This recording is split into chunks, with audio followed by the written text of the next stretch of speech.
Sri motivation YouTube சேனலுக்கு வந்திருக்கிற உங்கள் எல்லாரையும் அன்போடு வரவேற்கிறேன். இந்த யூடியூப் சேனலில் சிந்தனையை தூண்டக்கூடிய குட்டி குட்டியான அழகான கதைகளை தான் நம்ம பார்க்க போகிறோம். வாங்க கதைக்குள்ளே போகலாம். இன்னைக்கு நம்ம பார்க்க போகிற குட்டி கதை பொங்கி வந்த கங்கை நீர்.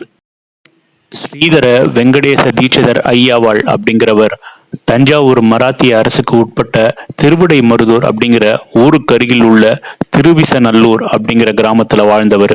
இவர் போதேந்திர சரஸ்வதி சுவாமிகள் மற்றும் சதாசிவ பிரம்மேந்திர சுவாமிகள் சமகாலத்தில் வாழ்ந்தவர். சிறந்த சிவபக்தர். ஊராக சென்று எல்லா சிவாலயங்கள்லையும் தரிசித்து வந்தார். பிறகு திருவிசநல்லூர்ல தங்கி நாள் தவறாம திருவிடைமருதூர் சிவனை தரிசித்து வந்தார்.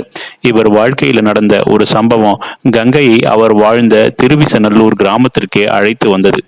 300 ஆண்டுகளுக்கு முன்னாடி ஒரு கார்த்திகை அமாவாசை தினத்தன்று ஸ்ரீதர ஐயாவாளின் தகப்பனாரின் திவசம். அந்தணர்களை அழைத்து முறைப்படி ஸ்ரார்த்தம் செய்ய வெகு சிரத்தையாக ஏற்பாடுகள்லாம் செய்து கொண்டிருந்தார். அன்னைக்கு அந்தணர்களுக்கு அளிக்க வேண்டிய உணவுக்காக சமையல் ஏற்பாடுகள் நடந்து கொண்டிருந்தன.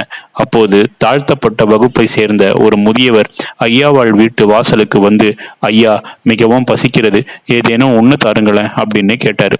பசியால அவர் முகம் வாடியிருப்பதை பார்த்த ஸ்ரீதர ஐயாவாளுக்கு மனம் பொறுக்கவே இல்லை. உள்ளே சென்று பார்த்தாரு. திவசத்தன்று அந்தணர்களுக்கு பரிமாற வேண்டிய உணவு மட்டும்தான் இருந்தது.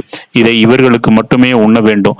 அந்த விதிமுறைகள் நன்கு தெரிந்திருந்தும் ஸ்ரீதர ஐயாவாள் அந்த உணவில் சிறிதெடுத்து பசியோடு வாசலில் நிற்கும் முதியவருக்கு தந்து விட்டார்.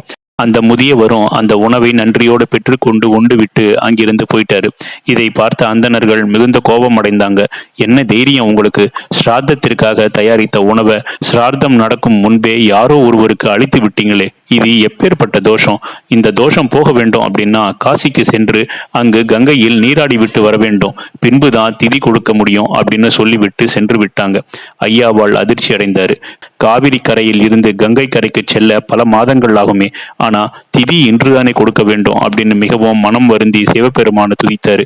ஈசனின் சிரசின் மேல் இருக்கும் கங்கையை போற்றும் கங்காஷகம் என்னும் ஸ்லோகத்தை வாசிக்க தொடங்கினார். இவர் வீட்டின் கிணற்றில் கங்கை சங்கமித்தது.